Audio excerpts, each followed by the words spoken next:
ہمارے یہاں موبائل کے اکاؤنٹ میں اگر 2000 روپے ہوں تو موبائل کمپنی والے 100 منٹ روزانہ فری دیتے ہیں، تو کیا یہ دیتے ہیں؟ ٹھیک ہے۔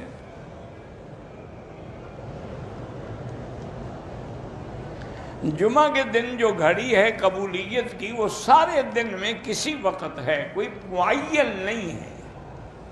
البتہ علماء نے یہی لکھا ہے کہ جب امام خطبے کے لیے آ کے بیٹھتا ہے اور 2 خطبوں کے درمیان میں وقفہ کرتا ہے، اس وقت ہے۔ لیکن راجح قول یہی ہے کہ عصر سے لے کر مغرب تک کے وقت میں کسی وقت ہے۔ حضرت علی اللہ کے حرم میں یعنی مکے میں پیدا ہوئے، مکے کو بھی کعبہ کہا جاتا ہے۔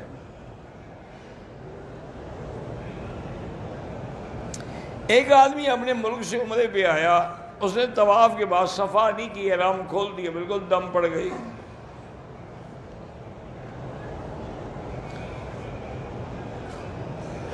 بہرحال آمین جو اونچی کہتے ہیں ان کی بھی نماز ہوتی ہے، لیکن آہستہ کہنا افضل ہے۔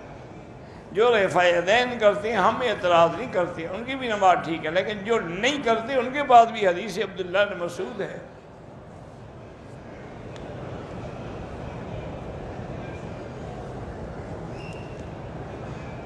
میرے 5 سال پہلے بچہ پیدا ہوا تو اس کے ہونٹ کٹا ہوا تھا، اللہ شفا عطا فرمائے۔ آج کل تو پلاسٹک سرجری ہوتی ہے، وہ ٹھیک کر دیتے ہیں۔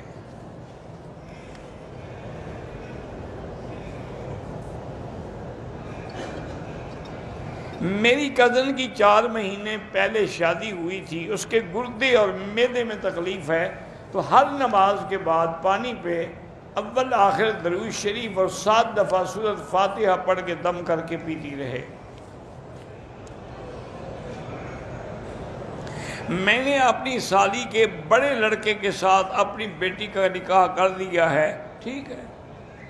اب بیوی کہہ رہی ہے کہ میں نے اس کے چھوٹے بھائی کو دودھ پلایا نا، اس کو تو نہیں پلایا جس سے شادی ہوئی ہے۔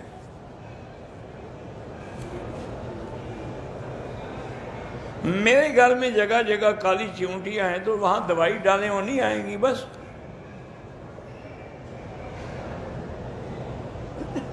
ہمارے گھر پر پاسپورٹ اور کبھی رقم وغیرہ گم ہو جاتی ہے تو سورۃ البقرہ پڑھ کے گھر میں دم کیا کرو۔ میرے شوہر عمرے کا کام کرتے ہیں، اللہ ان کو صحیح خدمت کی توفیق دے اور ترقی دے۔ جو رمضان المبارک کی خبر پہلے دے، کیا مطلب پہلے دے؟ کیا معنی ہے؟ رمضان نہیں آیا ویسے دے دے۔ مجھے سمجھ نہیں آئی کہ اس پر جہنم واجب ہو جاتی، اتنا بڑا تم اس کو جہنم میں ڈال رہے ہو، غلطی کیا کی ہے اس نے، وہ تو سمجھاؤ نا ہمیں۔ اندھیرے میں نماز پڑھنا جائز ہے۔ حاملہ عورت ہے لیکن پہلا بچے نے ابھی دودھ نہیں چھوڑا، پلا سکتی ہے، لیکن بہتر یہ ہے کہ 2 سال سے زیادہ نہ پلائے۔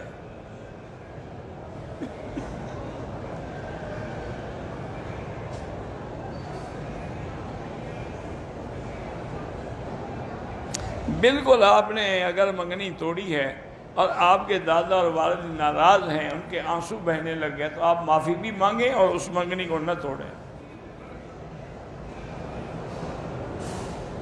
گھر سے عورت محرم کے سفر تو محرم کے ساتھ کرے گی، باقی طواف میں تو محرم ضروری نہیں ہے کہ ساتھ ہو، یا صفا مروہ دوڑنے میں تو محرم ضروری نہیں۔ اللہ ہر بے اولاد کو اولاد صالح عطا فرمائے، اللہ سب کو اولاد نرین عطا فرمائے، جو بیمار ہیں اللہ شفا عطا فرمائے۔ بہرحال جو تبلیغ میں چلتے ہیں واقعی ان کا ثواب جو ہے وہ بہت زیادہ ہوتا ہے۔ میری بیوی کی صحت کمزور ہے، اللہ شفا عطا فرمائے۔ میری پھوپھی بیمار ہے، اللہ شفا عطا فرمائے۔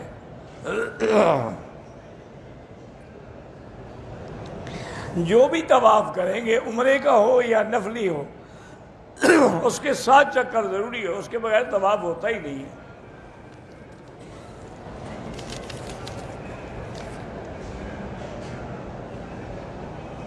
دو بھائی ہم الگ رہتے ہیں، بہنیں شادی شدہ ہیں۔ جو بھائی والد کے گھر میں رہتے ہیں وہ کہتے ہیں کہ والد صاحب نے کہا تھا کہ تم دونوں کا گھر، غلط بات ہے، سب بھائیوں کا اس میں برابر کا حق ہے۔ اگر وہ جھوٹی نجائز کھائیں گے تو قیامت میں دیں گے۔ میری اہلیہ نے عمرہ کیا اور طواف میں بھی، صفا مروہ میں بھی، اگر نقاب اس نے پوری طرح باندھے رکھا ہے تو دم پڑ گئی۔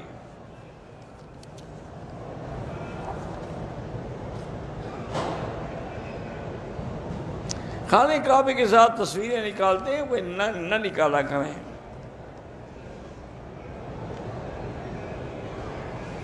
عبدالقیوم میرا نام ہے، میں اتحاد پراپرٹی کا بزنس کرتا ہوں، اللہ پاک برکت عطا فرمائے۔ گجرات میں مولانا مفتی خان پوری صاحب بیمار ہیں، اللہ شفا عطا فرمائے۔ زمزم کے پانی کو کسی اور پانی میں نہ ملائیں۔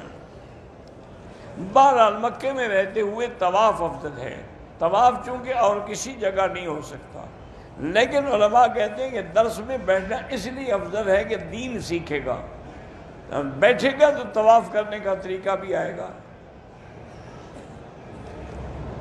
ایک جماعت ہے اشاعت التوحید والے، پنج پیر والے کے نام، سب ٹھیک ہے بھائی، کوئی غلط نہیں ہے، مسئلے میں اختلاف ہوتا رہتا ہے، کیا بات ہے؟ کتنے مسائل ہیں جن میں صحابہ کا اختلاف ہے، کتنے مسائل ہیں جن میں ائمہ کا اختلاف ہے۔ یہاں عورتیں سنتیں نہیں پڑھتی، مسافر کے لیے سنتیں معاف ہیں۔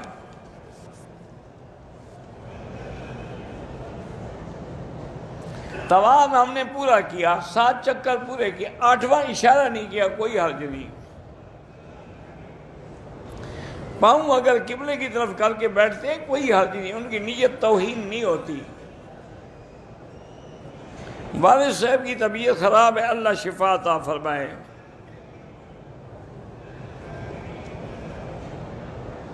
میں چونکہ بیساکھیوں پہ چلتا ہوں، اس لیے اگر میں طواف میں ہاتھوں پہ دستانے یا پاؤں میں ایڑی پہن لوں کوئی حرج نہیں، آپ معذور ہیں، کیونکہ ہاتھ پکڑنا مشکل ہو جاتا ہے نا۔ رمضان شریف میں کوئی حافظ آ کے تراویح پڑھائے، خوشی سے کوئی دے دے، کوئی بات نہیں، مانے کہ شرط نہ کرو، مقرر نہ کرو۔ استخارے میں کچھ نظر نہیں آتا، بس جو اللہ کو منظور ہوگا کام ہو جائے گا۔ ہم اولاد کے لیے عمرہ کریں گے، یا اللہ ہمیں اولاد دے، ٹھیک کر سکتے ہیں۔ فوت ہوئے کو قرآن پڑھ کے بخشے، بالکل فائدہ ہوتا ہے۔ یاسین جتنے دفعہ مرضی آئے پڑھو۔ مجھے شوگر ہے، اسی لیے شوگر سے ساری کمزوریاں ہو جاتی ہیں، علاج کروائیں یا زمزم پہ یقین کریں۔ طواف کے 2 رکعات جہاں طواف ختم کرتے ہیں وہاں پڑھیں، یا جہاں موقع ملے وہاں پڑھ لیں۔